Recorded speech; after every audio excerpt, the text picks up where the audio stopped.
Ring around the roses, pocket full of posies. Ashes, ashes, we all fall down.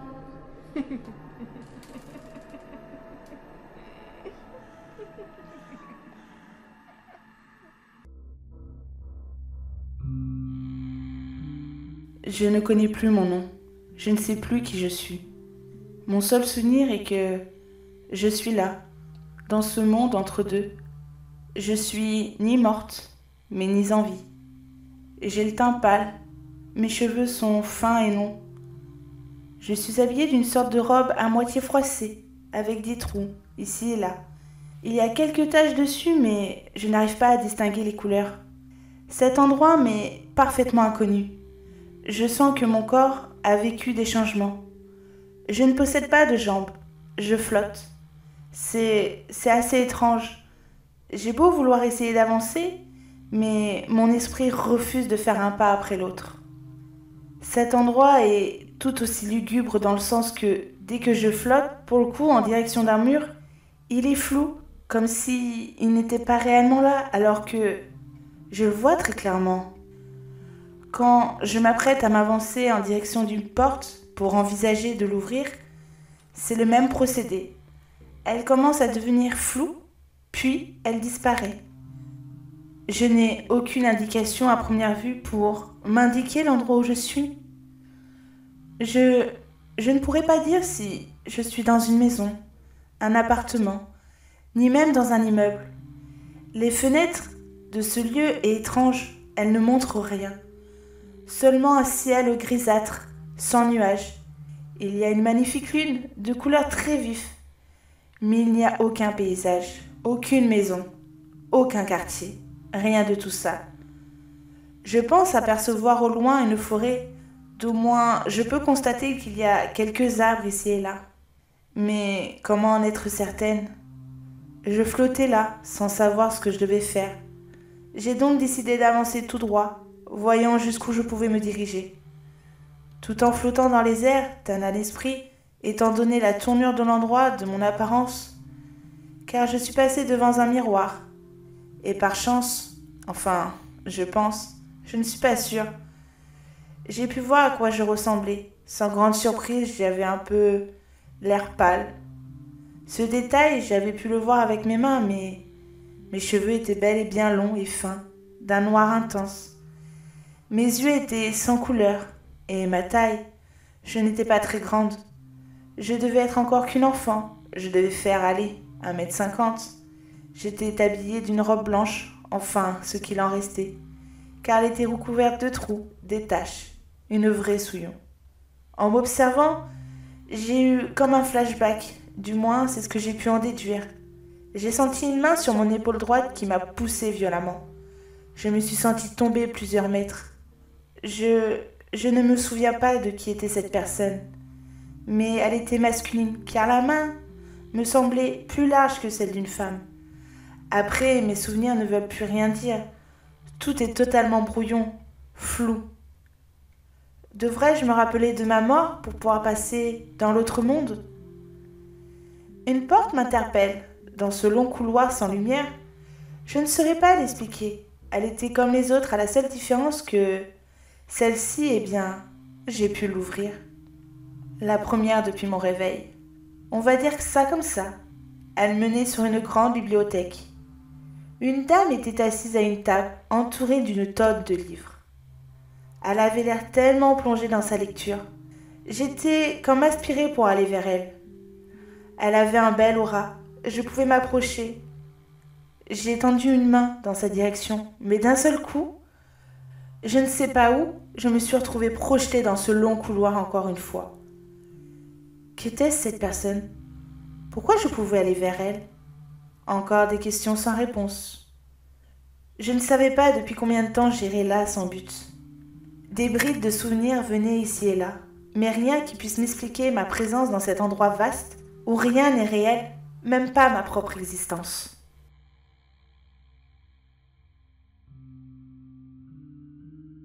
Je suis de retour. Non pas pour vous faire un mauvais tour, mais parce que j'ai pu constater que vous aviez aimé mes précédents chasses sur les yokai avec mon collègue, le chasseur. Alors me revoici pour un nouveau chapitre. Je vous parle comme vous étiez à côté de moi, mais alors que je suis toute seule dans la grande bibliothèque. C'est décidément mon endroit préféré dans cette fondation. Il est vrai que c'est clairement un superbe endroit, où l'on peut croiser toutes sortes de yokai, ici et là, surtout dans l'entrée, mais ici je ne sais pas, je m'y sens bien. C'est mon coin cocooning par excellence. J'ai pu effectuer une multitude de recherches sur toutes sortes de yokai, en allant du moins gentil au plus terrible. Même si je doute que certains qui sont mentionnés dans les livres, je vais les croiser un jour, comme le squelette géant, voire même le oni. Je sais que dans la culture japonaise, ils sont très souvent cités, mais je leur serai éternellement reconnaissante si je ne les croise jamais. Pour le moment, je n'ai pas spécialement de recherche spécifique à faire. Je fais au gré de mes envies, qui est plutôt cool. À côté de mes recherches, je regarde quelques films qui sont liés aux yokai. Même si ce n'est pas une série japonaise, qui est pour le moment l'une de mes séries favorites, il s'agit de Tales of the Nine-Tailed, un réalisateur coréen sur les kitsune. Et franchement, j'ai beaucoup aimé. Ainsi que mon colocataire est un kumio. Certes, ce n'est pas japonais, mais l'esprit est là. Ça me permet d'approfondir mes recherches entre la fiction et la réalité.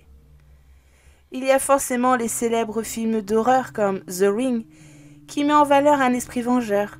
Je ne vais pas tous les citer, car sinon ça risque de faire beaucoup. Après, si vous avez des recommandations sur des films ou séries dans le monde des yokai, je suis toujours intéressée par des nouvelles découvertes. Assez parlé de cinéma. Essayons de parler de ce qui nous passionne. Je vais vous parler de mon ressenti. Vous savez, la dernière mission que j'ai effectuée. Je ne vais pas trop en dire, des fois que certains d'entre vous n'ont pas pu l'écouter ou qu'ils n'ont pas fait attention. Il est vrai que je ne raconte pas mes histoires assez régulièrement, et pour ça, je tenais à m'excuser auprès de vous. Mon rythme de vie ne me le permet pas d'être aussi assidu que d'autres pourraient l'être. Je vais faire de mon mieux pour que vous ayez moins de temps à attendre entre deux audios.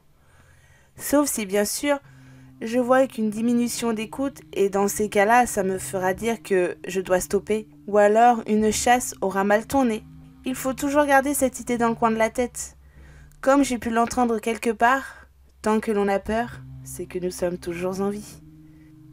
Je ne vous cacherai pas que depuis ma précédente sortie, j'ai eu un peu peur, surtout quand je me suis réveillée ici avec un trou de mémoire. Mais bon, c'est les risques du métier. On m'avait prévenu quand j'ai été contactée. Bref, passons. Depuis quelque temps, en fait, depuis ma première excursion, j'ai comme un ressenti étrange, comme si je n'étais jamais seule. Oui, je sais que la fondation est grande et vivante, mais ce n'est pas mes collègues, non. C'est comme si on m'observait dans l'ombre. Vous savez, comme si vous êtes certain d'être seul dans une pièce, isolé dans votre coin, mais vous avez comme cette sensation qu'on vous regarde. Cela ne vous est jamais arrivé? Pour ma part, ça arrive assez souvent. D'ailleurs, pas plus tard que il y a quelques heures. Mais cela n'a pas duré très longtemps. Ah pardon, excusez-moi, un message de mon supérieur. J'ai des nouvelles recherches à effectuer. Je vais arrêter de parler pour le moment. Je vais me mettre au boulot, sans plus tarder. Ça semble assez urgent, voyez-vous. Je vous retrouve très vite cette fois, c'est promis.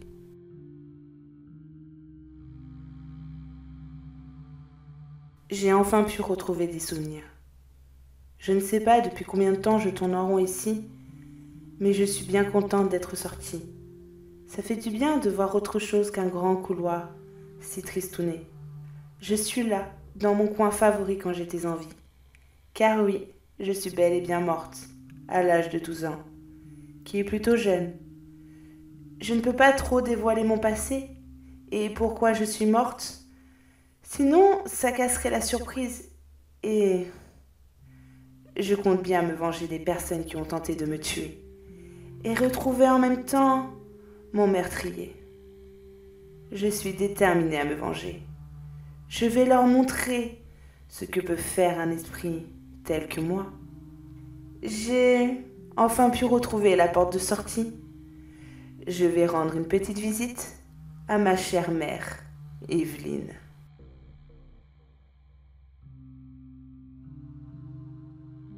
J'ai dû partir très rapidement après le message de mon supérieur. Des fermiers du coin ont appelé les gendarmes pour un corps sans vie au visage déformé. L'un d'eux travaille pour la fondation qui nous a immédiatement informés du cas. Nous allons donc sur place pour voir de quoi il s'agit. Étrangement, c'était juste à côté de chez nous. Ce n'était pas très loin. C'était une grande ferme avec une écurie. Les agents étaient déjà partis. Notre collègue nous dirigea, le chasseur et moi, vers les écuries. Je ne voyais pas pourquoi nous devions être là, car le corps n'était pas là. Mais il avait pu prendre une photo en toute discrétion. Il y avait bien sûr le marquage au sol. La silhouette était, comment dire, tout sauf humainement possible. Ou alors, il fallait une sacrée souplesse. Et au vu de la photo et de l'âge de la personne, autant dire que c'était impossible. Nous avons fouillé un peu les lieux, on a pris quelques photos ici et là, histoire de mieux se projeter. Nous avons regardé aux alentours au cas où que nous verrons des traces de pas, ou encore un passage d'un véhicule, mais il n'y avait rien de tout ça. Une fois que nous avons scruté dans les moindres recoins au peigne fin, nous sommes donc retournés au quartier général.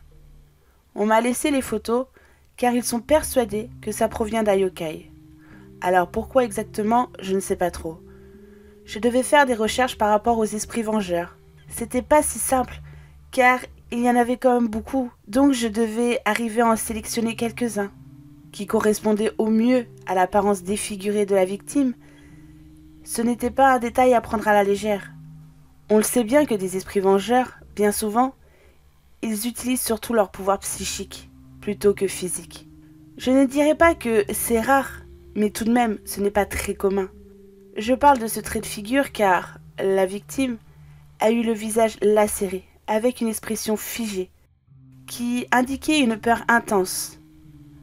Vous voyez le tableau Le Cri d'Edvard Munch? Je suis désolée pour ma prononciation. Eh bien, son visage était quasiment similaire. Mon travail pouvait enfin commencer dans cette affaire. J'ai bien évidemment ma propre façon de faire.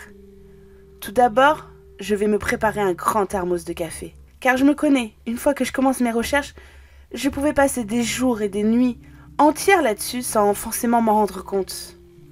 Ensuite, je dois élaborer une liste des faits pour mieux pouvoir m'orienter. Alors nous avons une femme âgée de la cinquantaine, sans casier judiciaire. Oui, je précise car c'est très important. Ne sachant pas quel yokai nous avons affaire, l'esprit vengeur, esprit protecteur et que sais-je encore. Second point, célibataire.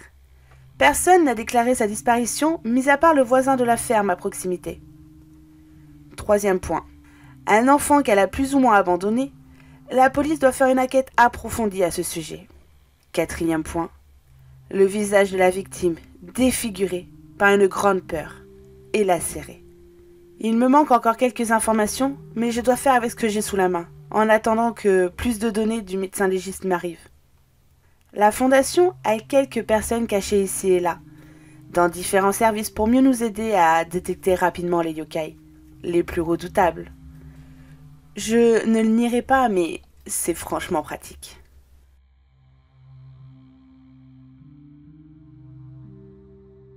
Je suis tellement ravie de ma visite surprise. Vous auriez dû voir sa tête quand elle m'a vue, à se lacérer le visage. J'ai pu constater que j'ai eu un petit bonus à ma mort. Une sorte d'attaque psychique. Je ne sais pas pourquoi ni comment j'ai pu l'obtenir. Mais alors, lui envoyer dans la gueule tout ce que j'ai pu ressentir de mon vivant, c'était en quelque sorte une délivrance pour ma part. Depuis mon passage à travers cette porte, toutes mes émotions me sont remontées à l'esprit. Mon corps lui-même a ressenti cette compression que j'ai subie durant 7 jours. Dans, je ne sais pas, où je suis tombée encore. Il me manque certains détails. Une chose est sûre, c'est que l'endroit était bien trop étroit pour mon jeune corps. Je n'avais que 12 ans. Assez mince. Mais j'étais dans une position... Comment vous la décrire pour que vous puissiez comprendre? Je dirais comme un fœtus dans le ventre de sa mère, tout recroquevillé, ne possédant pas suffisamment d'espace pour pouvoir s'étirer confortablement. J'étais tantôt dans la pénombre la plus totale, et tantôt éclairée par une faible lueur, qui me faisait penser que le soleil était arrivé. Je comptais les jours ainsi. Je ne mangeais pas, mais je me souviens qu'il y avait des gouttes d'eau. Avec ma main de libre, j'essayais avec difficulté de prendre cette eau si précieuse. Le reste du temps, je dormais, et mes rares moments de lucidité, je tapais avec l'aide d'un objet lourd le long de la paroi pour faire un écho. Au début, j'ai crié, mais j'ai vite compris que j'épuisais rapidement mes forces. Et arrivé au 7e jour, j'ai soufflé mon dernier souffle, sans pouvoir le reprendre. Voilà mes souvenirs pour le moment de ma mort.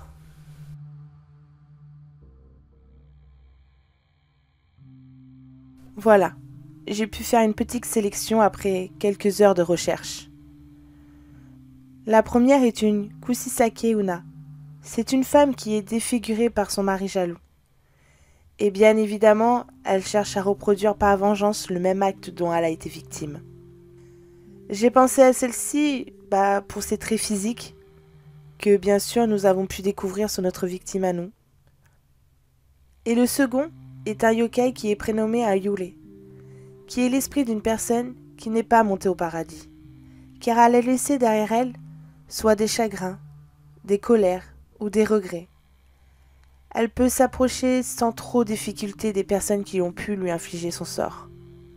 Elles n'ont pas de jambes, elles flottent. C'est pour ce détail que je l'ai choisi, car il n'y avait pas de traces de pas ou de présence laissant penser à un passage humain. D'après mes recherches, le dernier que j'ai cité est très connu dans le genre horreur, suite à un film devenu très populaire. Ah, excusez-moi, j'ai reçu un message. C'est le chef de la police. Oui, tant qu'à faire, autant avoir parmi nous un haut gradé. Allons, voyons ce qu'il me dit. Alors, la victime s'appelle Evelyne, célibataire. Elle a eu une fille qu'elle n'a pas pu malheureusement élever. Car, sans choquer, elle a été abusée par... Est-ce que je dois le dire? Par le prêtre de l'église dans laquelle elle se rendait régulièrement. Son enfant a fini par être adopté par une certaine Anna et son conjoint.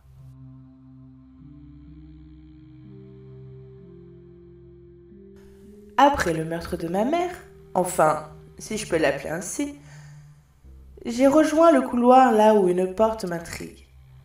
Je peux toujours voir cette dame assise à une table, entourée de tonnes de livres. J'ai décidé d'aller la voir de plus près, car c'est la seule que je peux voir ainsi. Toutes les autres portes me sont fermées. Je ne peux même pas les traverser.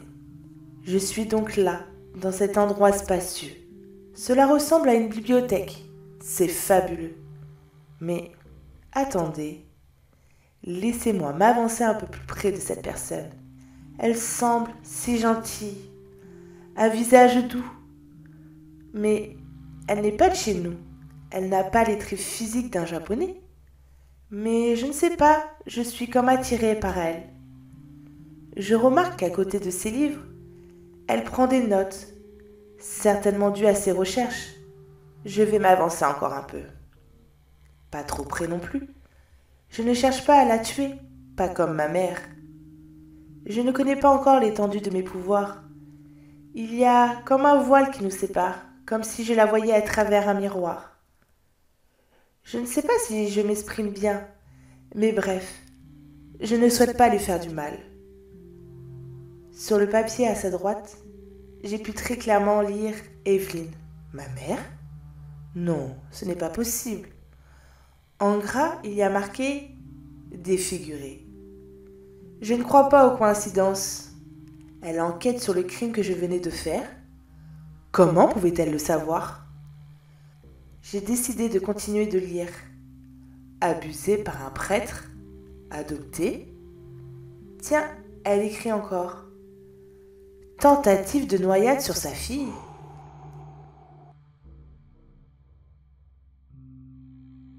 Attendez une seconde. Pourquoi la clim se déclenche? J'en ai certainement pas besoin. Il fait suffisamment bon dans cette salle. Si c'est un esprit vengeur que je soupçonne, on doit aller voir cette fameuse Anna avant qu'un drame n'arrive. Allez, c'est parti!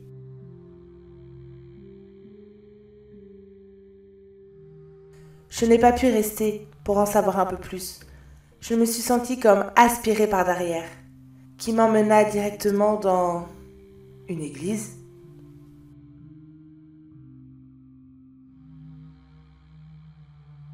Suite aux dernières informations que j'ai obtenues, le chef de la brigade a pu trouver l'adresse de la mère adoptive de la fillette.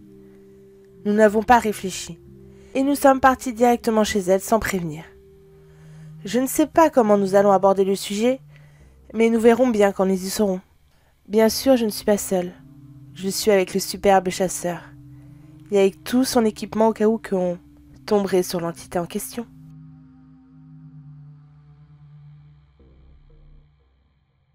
Suis-je dans l'église de la personne qui a abusé de ma mère, et en l'occurrence, qui servirait de père? C'est un peu ironique d'être père d'une église, mais d'être tellement absent pour son propre enfant. En même temps, pour faire un acte pareil, tu ne dois pas avoir beaucoup d'intelligence. Je ne comprendrai jamais. Après, je ne vais pas parler de religion. Il a bien dû porter une allégeance envers une certaine personne, non? Ça veut dire qu'il l'a choisi lui-même, sa voie, avec sa propre volonté. Personne ne l'a forcé à être ce qu'il est maintenant. Alors pourquoi vouloir abuser d'une femme? Enfin, à condition qu'il ne l'a fait qu'une fois, que je ne pense pas. Mais comme c'est un homme d'église, les fidèles ne vont pas aller porter plainte, par peur de représailles, je suppose. Quelle mentalité infligeante, quand bien même je ne vais pas me venger de ma mère pour autant, étant donné que je l'ai lu sur ce bout de papier, qu'elle a fait une tentative de meurtre en me noyant. Cet endroit n'était pas très grand. Il me serait facile de trouver le coupable. Tiens, j'entends des voix distinctes, venant d'un confessionnal, un endroit parfait. Une voix féminine se fit entendre, en appelant le prêtre Père Burke. Ce nom, il ne m'était pas inconnu, mais je n'arrivais pas à me souvenir d'où. J'étais patiente. Après tout, j'étais déjà morte. J'avais tout le temps que je souhaitais. J'ai gentiment attendu que la personne qui devait se confesser termine. Une fois fait, je suis rentrée à mon tour. Et quel plaisir de le voir souffrir ainsi. C'était une explosion de joie intense. Je n'avais jamais ressenti ça de mon vivant. Je lui ai refait revivre son acte infâme. Il a hurlé de toutes ses forces, s'arrachant la peau de son visage. Du sang commença à jaillir de ses plaies. Le confessionnal venait de se refaire une belle peinture couleur sang. Franchement, pas mal du tout. Et mon moment préféré, quand le cœur s'arrête. C'était d'une jouissance. Ah, quel plaisir! Mon travail ici est terminé.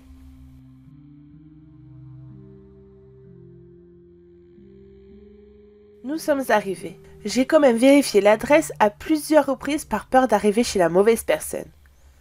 Je ne suis pas tellement habituée à venir sur le terrain. Et encore, moins voir des entités ou des corps sans vie. Mais c'est les risques du métier, comme on dit. Nous allons rencontrer Morgane Anna, qui a perdu tragiquement sa fille dans des circonstances mystérieuses. Le corps de l'enfant n'a jamais été retrouvé. Nous ignorons même si la fillette âgée alors de 12 ans est morte ou bien encore en vie. Le dossier n'est bien sûr pas encore fermé. Le chef de la police nous a indiqué que la disparition a eu lieu il y a plusieurs années maintenant, au moins 10 ans. À l'aide d'un logiciel de vieillissement, ils ont gardé quand même un portrait robot en cas où. Ce n'est pas pour faire inquiéter cette dame, mais j'ai un mauvais pressentiment pour la fillette en question. Nous n'avons pas eu le temps de toquer ni sonner à la porte quand j'ai reçu un message de la police. Le téléphone de mon collègue a eu un message également. Il était indiqué qu'un prêtre a été retrouvé mort dans un confessionnal. Il s'agissait du père Burke. Ce nom, attendez, mais je l'avais inscrit dans mes notes. C'était le violeur d'Evelyn. Nous n'avons pas attendu qu'on nous prévienne. On a sonné à la porte aussitôt de Madame Morgane, Mais aucune réponse.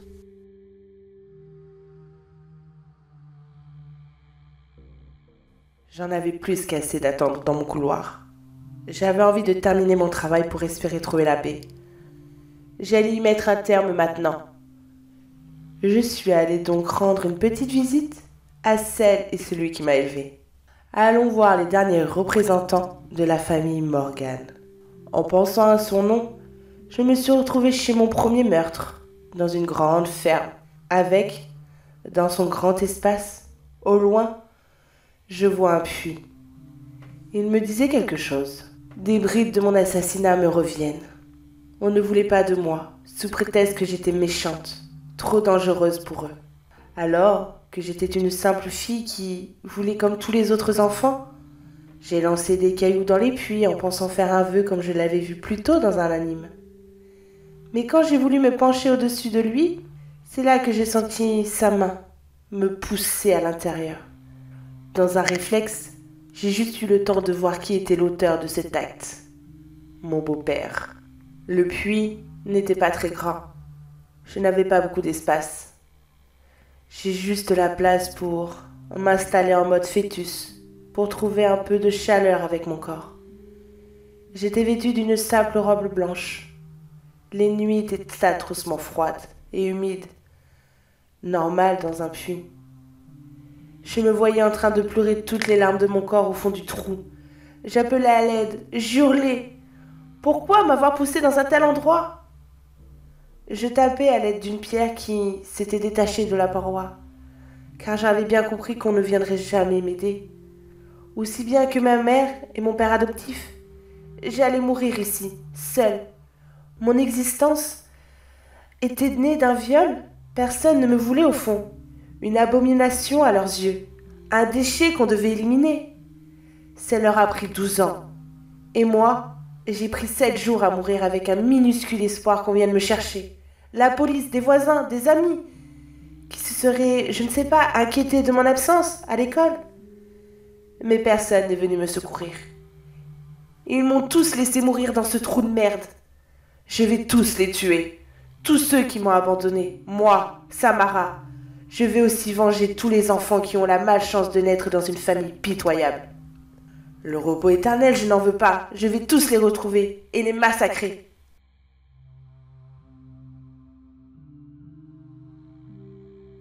La maison n'était pas loin de la ferme de la première victime retrouvée par le yokai. Plus exactement, un Oryo. Il était redoutable, car il y a une puissance psychique sans limite. On appelle ça le Necha. Elle pouvait pousser les victimes à se défigurer le visage et de les faire mourir d'une crise cardiaque, tellement que les images dans l'esprit de la victime étaient d'une grande violence. Le cœur lâché, un peu comme le Ghost Rider. On n'avait pas besoin d'être un détective expert pour deviner que les victimes ont eu un lien avec la petite fille. Vous savez, la petite fille qui n'a jamais été retrouvée. Eh bien, elle est morte, sans aucun doute, avec en elle une grande rage. Car il en faut énormément pour pouvoir se réincarner en Orlio. Pas besoin de la voiture que je suis allée directement à la ferme d'Evelyne. Sur le trajet, j'ai ressenti une étrange secousse. J'ai pu ressentir comme une immense rage. Je suis sûre que c'est elle. Elle est retournée sur le lieu de sa mort. Ce n'était pas du tout cliché, au contraire. Cela pouvait même nous aider à l'aider pour son repos éternel. Enfin, si nous avons la force suffisante pour la maîtriser.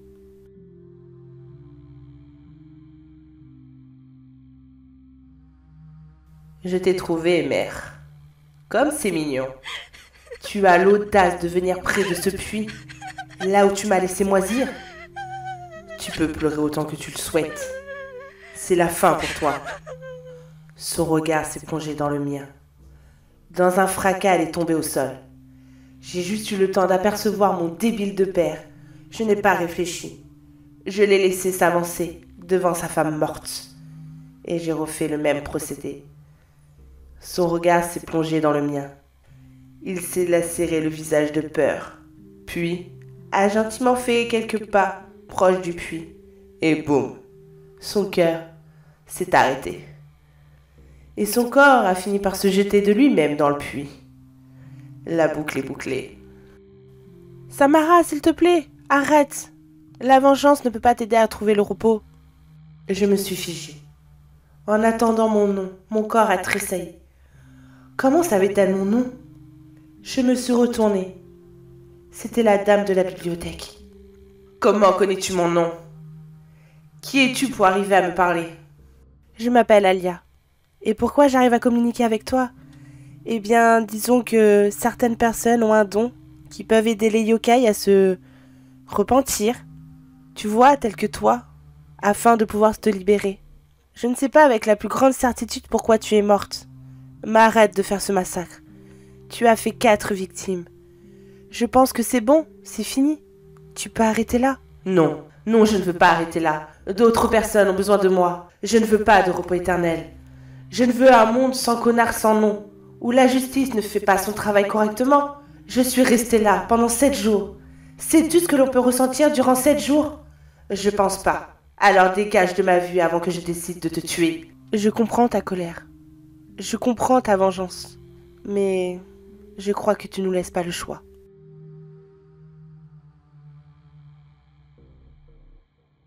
D'après les informations que j'ai pu lui fournir via une oreillette, c'est un détail que je ne vous ai jamais dit.